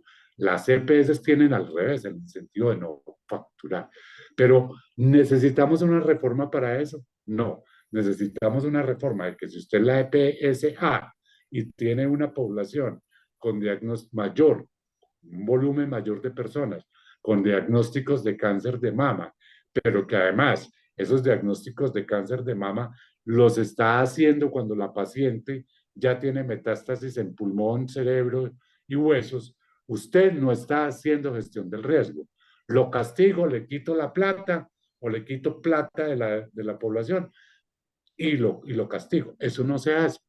¿Sí? Para eso no necesitamos una reforma, para eso necesitamos inspección, vigilancia y control a través de la Superintendencia Nacional de Salud, a través de las asociaciones de usuarios, a través de la Procuraduría General de la Nación, a través de las personalidades municipales. Eso se puede hacer. ¿Sí? En cambio, en el nuevo modelo del proyecto, en el nuevo modelo que plantea el proyecto de ley, sí habrá un incentivo a la facturación, el giro directo. Yo presto el servicio, me pagan. Entonces no tengo servicios para facturar. Voy y me busco la gente, hago lo que sea, les prescribo, facturo, ¿cierto? Esa es una perversidad del sistema, de la posibilidad del sistema. Y que con seguridad, pues con seguridad va a funcionar de esa manera. Con respecto a los recursos, me hablabas de los recursos de la plata, de que se agote la plata, pues sí, es que el riesgo de que se agote la plata es ese, está determinado por el incentivo perverso a facturar de manera desordenada, por decirlo de alguna manera, los servicios de salud. Y cuando yo hablo de desordenada es la siguiente: nosotros hemos ido ganando terreno en que el derecho a la salud es un derecho fundamental, autónomo, y que se nos tiene que garantizar todo ya. Entonces, a mí un dolor de una uña enterrada en el dedo gordo del pie un sábado a las 3 de la mañana es una urgencia vital. Eso es una urgencia vital. Pues porque yo no he podido dormir, porque yo siento el dedo gordo haciéndome así, porque tal, y me voy para la clínica para urgencias, ¿sí? Y llego a urgencias y me encuentro el que tiene el puñal atravesado a la mitad del pecho, el que entró con 5 heridas de bala, el que llegó con un accidente de tránsito con 3 huesos por fuera de la piel. Y yo creo que a mí el dolor de uña enterrada, se me quita y me vuelvo para la casa, ¿sí? ¿Quién ordena eso? Precisamente lo ordena entre el prestador y el asegurador a través de una figura que se llaman los triajes. Es decir, que determinan qué tan urgente, qué tan vital, qué tan necesario es atenderlo de manera inmediata o prioritaria o con cita ordinaria o dentro de un mes o dentro de 2 meses. En un modelo como el que nos están planteando, si yo llego con el dolor de uña, a mí me atienden ya y atienden al de las balas y atienden al de todo porque hay que facturar, ¿sí? Hay que facturar. ¿Y contra qué se factura? Contra los recursos del Estado. ¿Y quiénes son los recursos del Estado? Lo que aportan los trabajadores y los impuestos que usted y yo pagamos. ¿Y hasta cuánto dura eso? Hasta la plata que haya. ¿Sí? No sé si te di respuesta completa a todas las preguntas. A ver, Gustavo, con miras al tiempo, yo sé que pueden haber más inquietudes. Yo quisiera hacer unos planteamientos finales en base a muchas opiniones que leo en el chat, que son de comentarios, digamos, un poco políticos, ese temor a los concejales que estén manejando recursos, esos territorios politizados que quizás vayan a manejar indebidamente la salud.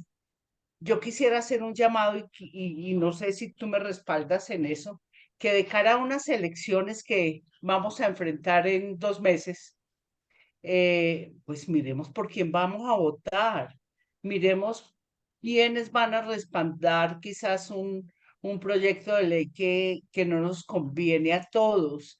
Preguntémosle a nuestros candidatos qué opinan del proyecto de reforma y si lo van a respaldar o no.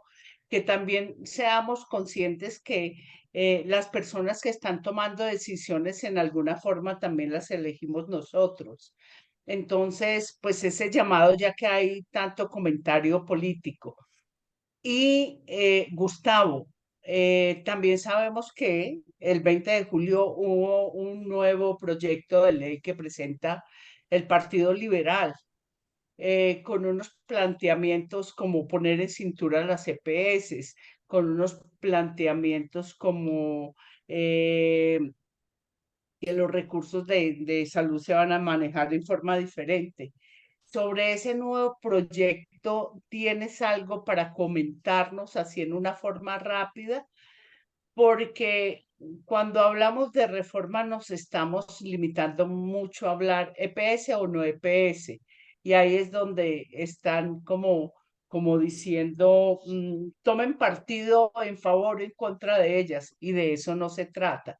Se trata de mirar qué nos ofrece un mejor servicio de salud, qué nos ofrece poder continuar con la atención que requiere las patologías que padecemos.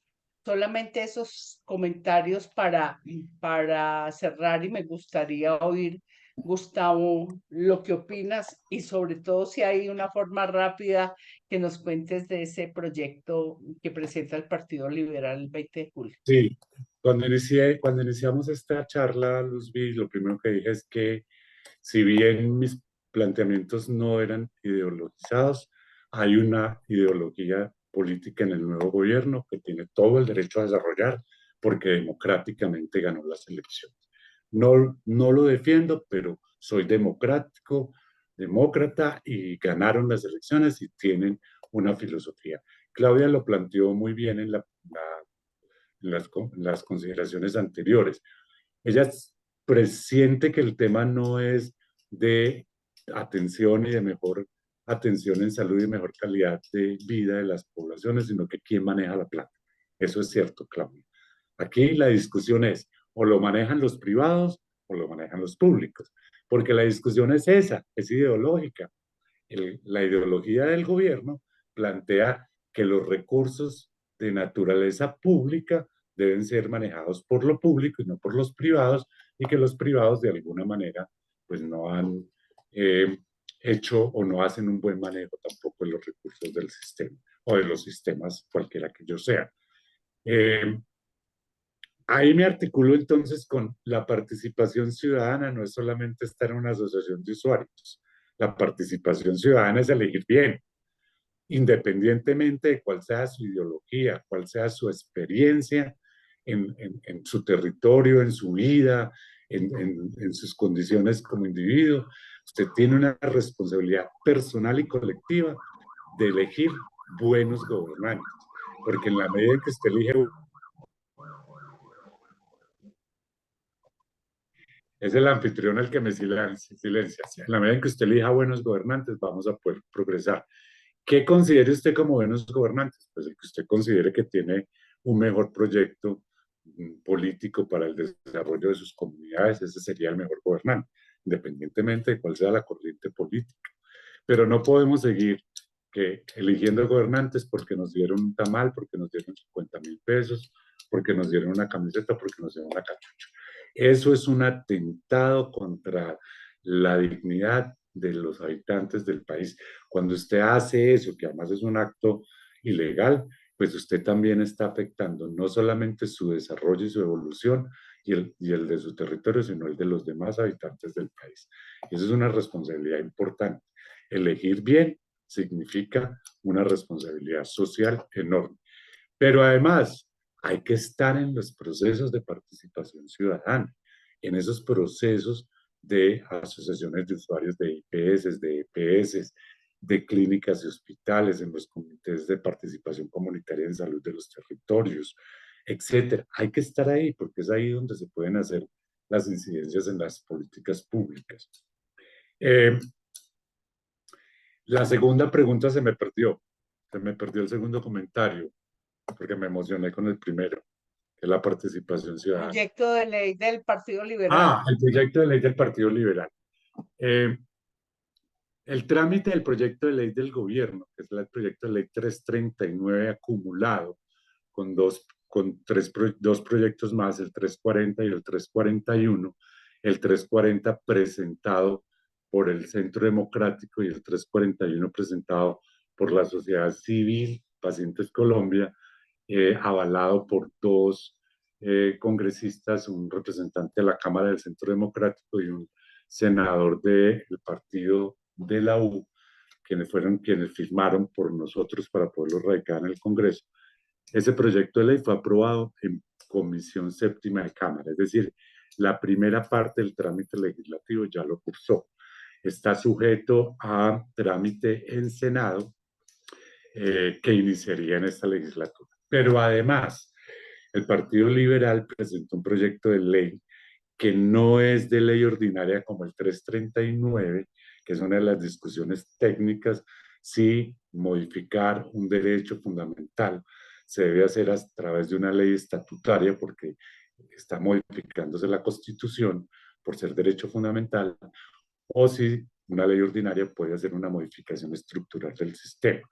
Los planteamientos del gobierno es que se pudiera hacer a través de una ley ordinaria. Vamos a ver qué dice la Corte Constitucional. El Partido Cambio Radical, el Partido Liberal y el Partido Centro Democrático han manifestado que tiene que ser a través de ley estatutaria. Entonces el Partido Liberal, aprovechando la nueva legislatura, presenta otro proyecto de ley. No se puede acumular al que viene siendo tramitado. ¿Por qué no se puede acumular? Porque los términos de acumulación ya pasaron antes de iniciar el primer debate en la Comisión Séptima de Cámara. Por lo tanto, no se puede acumular. Por lo tanto, tendrá que cursar de manera simultánea el trámite en el Congreso. Es decir, primero, como se va a presentar supuestamente en Senado el proyecto de ley del Partido Liberal, entonces pasar por el Senado con una gran complejidad, y es que por ser ley estatutaria requiere mayoría absoluta del Congreso. Es decir, para poder pasar por ahí tiene que tener no solamente 2 sesiones en Cámara y 2 sesiones en Senado, como es la ley ordinaria, sino 4 sesiones en Cámara, 4 sesiones en Senado, la conciliación, la revisión de constitucionalidad de la Corte por ser ley estatutaria, es la revisión previa de constitucionalidad de la Corte, y ahí sí se podría promulgar como ley. Es decir, el trámite es más complejo. Interpreto yo que políticamente es una intencionalidad de frenar el proceso del trámite del proyecto de ley del gobierno al interior del Senado, porque un proyecto de ley estatutaria tiene mayor jerarquía y mayor primacía que un proyecto de ley ordinaria. Por lo tanto, una vez radicado, se tiene que poner a consideración y se debe discutir primero que el de ley ordinaria. Entonces, si bien tiene cosas muy similares en temas de giro directo, en temas de no contratación vertical, en temas de centros de atención primaria en salud, en temas de determinantes sociales, me parece a mí que políticamente es una estrategia para frenar la discusión del proyecto de ley ordinaria del Gobierno Nacional para que se discuta en primera instancia el proyecto de ley estatutaria. Y si sale la ley estatutaria primero que la ley ordinaria, como es de mayor jerarquía, la ley ordinaria no puede ser contraria a la ley estatutaria. Creo que es una jugada más política que la misma estructura del sistema.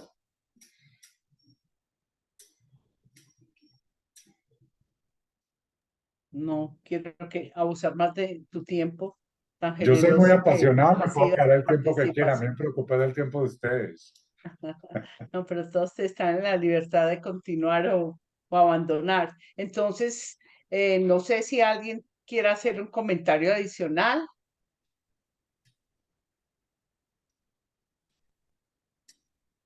Bueno, Nuevamente a todos, me complace mucho la asistencia a este Zoom. La salud es de todos, sigue siendo un derecho, lo tenemos que cuidar nuestro sistema de salud y tenemos que estar bien informados, tenemos que tener claro lo que está pasando. Y bueno, este es un espacio para eso y espero poder continuar con algunos otros que nos den más ilustración sobre el tema a medida que vayan avanzando las cosas. Gustavo, muy seguramente me encantaría volverte a tener después de unos meses de trámites en el Congreso de los proyectos que allí curso. Gracias a ti, muchas gracias. Muchísimas Tuviste gracias. alrededor de 100 y pico de personas conectadas en un momento. Eso es un montonón de gente para un horario como este. Muchas felicitaciones por la convocatoria. Gracias a todos los que nos acompañaron y claro, sabes que cuentas conmigo siempre. Un abrazo para todos. Claro, Excelente tema. Muchas gracias. muy amables. Buenas noches. Quería preguntar si me pueden enviar la grabación de este tema, que quisiera compartirlo con un compañero que no pudo estar en la reunión. Sí, esta grabación la vamos a pasar a YouTube.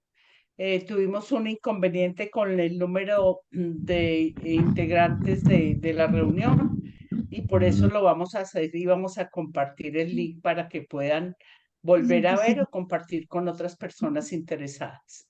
Ok, muchísimas gracias. Y esto muy importante el tema. También yo tenía una pregunta, que era si entonces yo puedo hacer, montar la tutela para cita de otorrino. Me avisa cuando venga por acá cerca, yo salgo. Al frente hay unas Sí. escaleritas. Sí, señora, Con si los no ha sido micrófonos. oportuna la atención del otorrino, claro, haga la tela. Muchísimas gracias, señor Gustavo. Estuvo muy interesante escucharla. Muchas gracias a ustedes. Chao. Hasta luego, muchas gracias. Hasta luego. Ok, gracias, bendiciones. Hasta luego. Gracias. ¿Ya es eso? ¿Ya está? No. Mira.